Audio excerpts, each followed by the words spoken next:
O entrevistado de hoje é o delegado de polícia mais famoso do Brasil.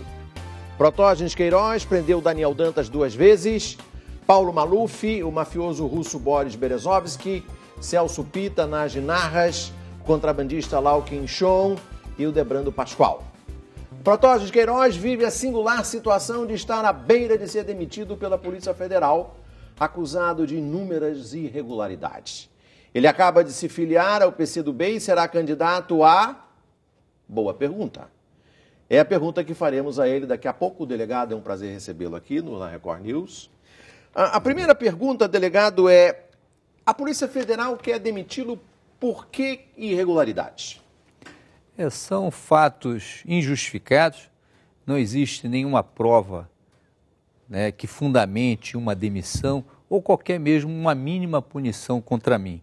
Eu hoje conto de processos contra mim, são 6 processos administrativos. 6? 6 processos, são 3 investigações prévias e 3 procedimentos disciplinares.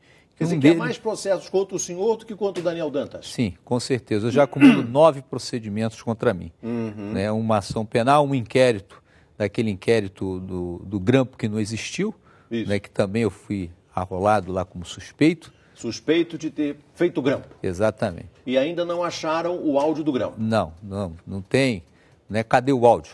Né? Não se tem materialidade, claro, e nem autoria comprovada de uma interceptação que não existiu. Sei. Né? Até porque necessitaria de, além de ter a materialidade, né, da conversa de 2 pessoas, né, interceptada por um equipamento, para justamente ter uma avaliação de qual equipamento que surgiu, claro, de indicar a mínima suspeita das pessoas que fizeram tal irregularidade. Quer dizer, esse grampo sem áudio é um processo que se move contra o senhor e provocou a destituição do Dr. Paulo Lacerda da ABIN. Exatamente, exatamente. Mas que outras irregularidades, segundo a Polícia Federal, o senhor cometeu? Existe um inquérito que foi concluído pelo delegado Amaro, em que eu fui denunciado por ter sido suspeito, né, de ter indícios contra mim, em razão da presença da imprensa de ter chegado na prisão do ex-prefeito Celso Pitta. Não há nenhuma prova, nenhuma interceptação telefônica que associe o senhor e o seu trabalho ao jornalista que estava lá? Não há nenhum jornalista, diga-se de passagem, diga-se de registro. Né? Tá. E o que mais? O senhor é suspeito de que outro crime, digamos? Existem, os outros são 6 procedimentos administrativos, né? 3, o que causou o meu afastamento temporário até o final e a conclusão desse procedimento, que até agora não concluíram, e que indica a minha participação em programa político eleitoral, afirmando em que eu voluntariamente participei de uma propaganda política de um candidato do PT a prefeito, candidato a vice-prefeito na cidade de Poços de Caldas. Acontece que a perícia da própria Polícia Federal indicou que ali houve uma montagem naquele material exibido no programa eleitoral, e o próprio candidato que perdeu a eleição também indicou que ele voluntariamente que fez esse programa sem nenhuma participação minha efetiva e nenhum consentimento meu autorizativo para a exibição desse programa eleitoral. E, no entanto, a Polícia Federal continua a investigar a sua participação nesse trabalho eleitoral. Exatamente, e além disso tem mais 2 procedimentos administrativos para ter punição.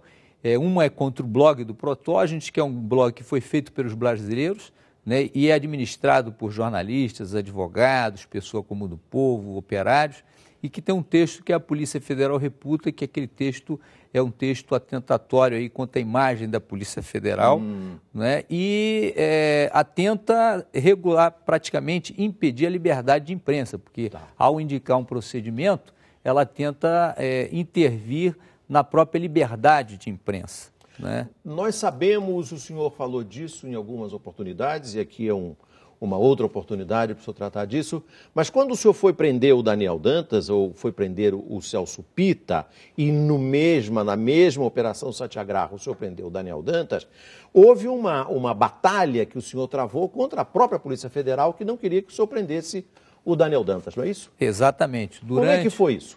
Nós tivemos procedimentos antes, durante e até mesmo depois, procedimentos posteriores, né, com indícios suspeitos de um favorecimento ao banqueiro condenado o bandido Daniel Dantas. Antes da operação, durante a investigação, tiveram vários procedimentos suspeitos, várias condutas suspeitas que eu representei junto ao Ministério Público Federal aqui de São Paulo. Conduta da Polícia Federal? Da Polícia Federal. Né? Para proteger Dantas? De alguns integrantes, né, que eu identifiquei de serem integrantes da própria polícia, dos próprios colegas, de estarem praticamente colocando toda a estrutura da polícia contra nós, numa equipe que estava destacada para investigar o banqueiro condenado e as pessoas a ele vinculadas. Né? Então, a estrutura que eu precisava, tinham pessoas disponibilizando essa estrutura contra mim naquele momento. E durante a operação também sofri pressões, no dia da operação, nas vésperas da operação, e que também eu representei junto ao Ministério Público Federal. E depois da operação, já mesmo depois de afastado da Polícia Federal, eu venho sendo alvo de ameaças constantes e inclusive de vigilâncias de pessoas desconhecidas, que podem ser pessoas possivelmente vinculadas ao banqueiro condenado Daniel Dantas, ou até mesmo de algum ainda integrante da Polícia Federal servindo a não sei a que propósito, né? Filmando, fotografando toda a minha movimentação por todo o país, né? Que eu tenho feito palestras em todo o país. O senhor organizou junto à Justiça e ao Ministério Público o que se chama de uma ação controlada para flagrar o Daniel Dantas ou seus intermediários numa atividade de subornar um agente da Polícia Federal. O senhor podia nos descrever o que é que o senhor concebeu e foi isso que resultou na primeira prisão do Daniel Dantas?